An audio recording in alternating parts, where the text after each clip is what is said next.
Gracias. Asambleísta Marisol Peñafiel tiene la palabra. Gracias, compañera presidenta. Creo que hay que resaltar el trabajo realizado por la comisión. Creo que es fundamental haber recogido la propuesta de las diversas organizaciones del sector cooperativista, pero sobre todo de las mujeres jefas de hogar que son parte de la economía popular y solidaria. Y yo aquí quiero refutar algunos de los términos que aquí se han dicho, porque cuando iniciamos en el debate constituyente la posibilidad de introducir en la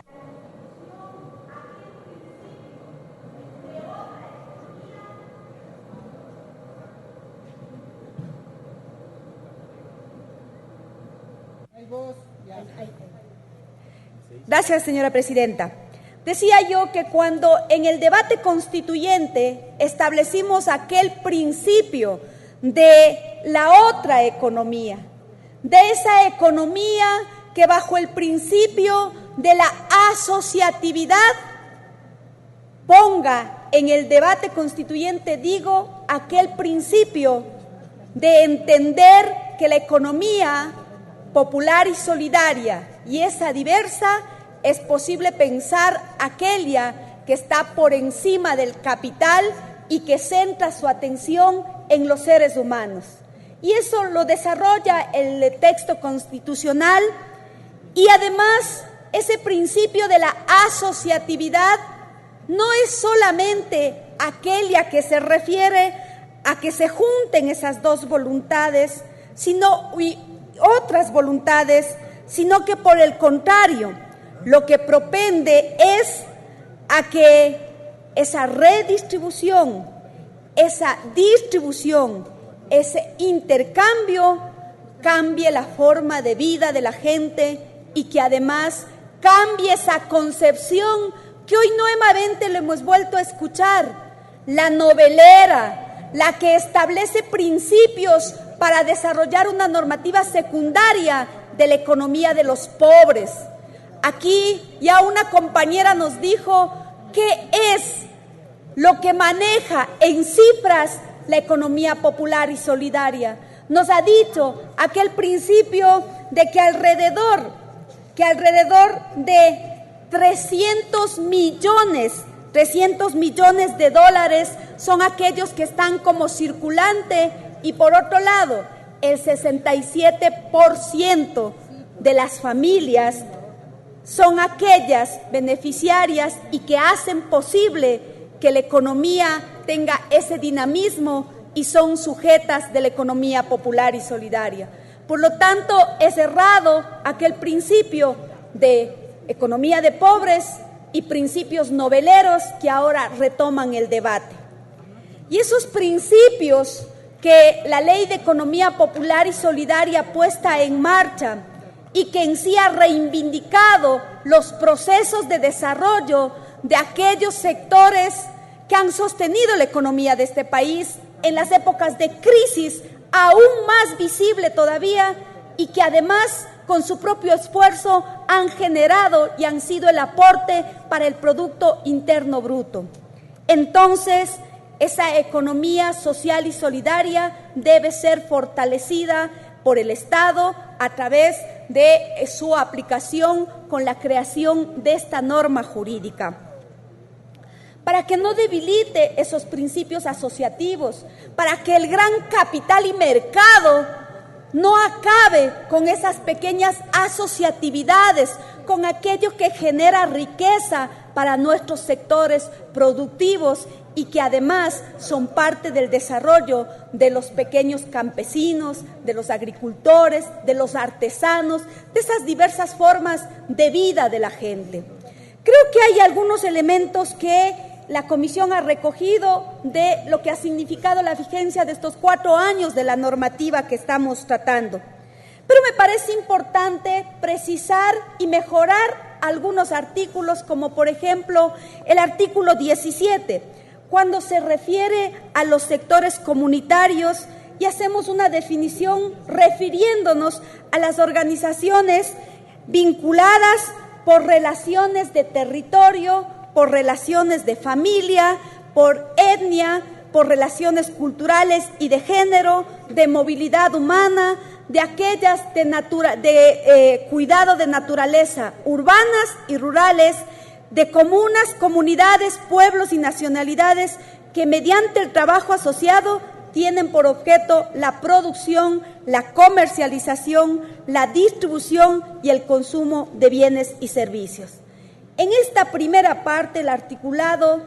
tiene en esencia el desarrollo del principio de la Constitución de la República. Sin embargo, yo encuentro una contradicción en el cuarto inciso cuando nos circunscribimos al sector comunitario, al desarrollo de una localidad, es decir, única y exclusivamente al ámbito geográfico o territorial, dejando de lado aquello del desarrollo de un grupo humano asociado bajo motivos de identidad y situación de desarrollo económico y de movilidad. Y pongo, por ejemplo, los artesanos de la parroquia de San Antonio han logrado unir y juntar sus voluntades con los artesanos de Cotacachi, los artesanos de Otavalo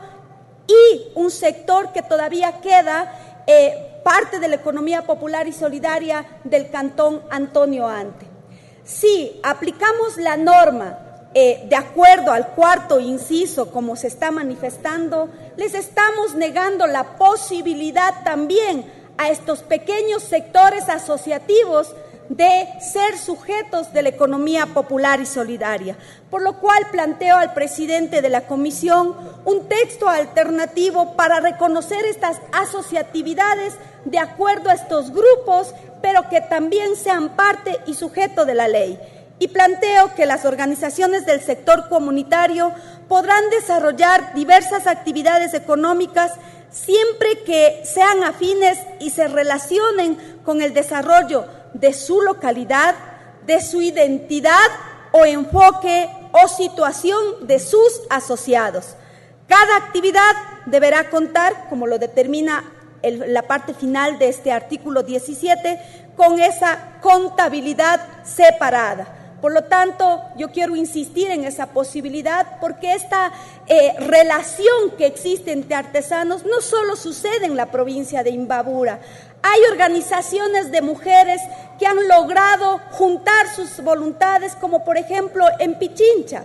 Las del sur se juntan con las del norte, es decir, el sector de donde es usted, compañero presidente, y que conoce su realidad, se juntan con los artesanos y artesanas de Calderón. Y por lo tanto, ahí no solamente podemos circunscribirnos al tema geográfico, sino a eso que les junta como asociatividad. Por lo tanto, yo presentaré el texto completo a la comisión, pero planteo en este debate. Igualmente, compañero presidente, en el artículo 24, donde consta el objeto de las organizaciones del sector cooperativo, yo recuerdo en el debate del 2010 hicimos una amplia observación sobre este tema, señalando sobre todo aquella distorsión que se había realizado referente a cooperativas, teniendo por ejemplo el objeto de vivienda y empezó a dedicarse a otras complementarias y que en sí también tienen que ver con su principio original de nacimiento. Por lo tanto, yo ahí considero que la comisión, no con el ánimo de restringir las actividades propias de la cooperativa, ha eliminado la obligación de que las cooperativas se refieran a una sola actividad económica, lo cual considero que debemos mantener, pero sin dejar de lado que para cumplir con esa actividad conste en sus estatutos pueda realizar otras actividades complementarias. Y en ese marco quiero plantear porque, es decir, nosotros en este ejemplo que estoy poniendo de la vivienda, tenemos los albaniles que realizan y ejecutan eso. Un tema complementario que tiene que ver con este tema de construcción es el tema de los artesanos carpinteros y ebanistas. Por lo tanto, considero que en el artículo 24 nosotros podamos mejorar la redacción y que además con el reglamento que se desarrolla y con la exigencia en el estatuto, en el artículo 24 se establezca que el objeto social principal de las cooperativas será concreto y constará en el estatuto social y deberá referirse a una sola actividad económica, pudiendo incluir el ejercicio de actividades complementarias mientras sean directamente relacionadas con dicho objeto. Compañera presidenta, en este último minuto quiero referirme al tema de la economía de cuidado. Yo entiendo que la comisión lo que quiere desarrollar es este concepto de la economía del cuidado. Pero ojo, la economía del cuidado no es solamente las que realizan las amas de casa o las mujeres dentro del hogar. La economía del cuidado es la no remunerada que también la realizan las mujeres fuera del hogar. Y el ejemplo más claro es en los sectores rurales. No somos tenedoras de la tierra, pero trabajamos la tierra y por eso no recibimos ningún sueldo. Y eso también es parte de esa economía que ya lo discutimos en la ley de tierras y que esta normativa tiene que recoger, por lo cual planteo que en el artículo 79, en la economía del cuidado, para efectos de la presente ley, entiéndase por la economía del cuidado el trabajo productivo no remunerado y que además, insisto, no debe circunscribirse únicamente al trabajo familiar, porque estaríamos eliminando aquello que tiene que ver con el trabajo en las unidades productivas familiares, y me refiero exclusivamente al tema de tierras. Y complementario a esto, igual en el artículo 78, cuando nos referimos a las unidades económicas populares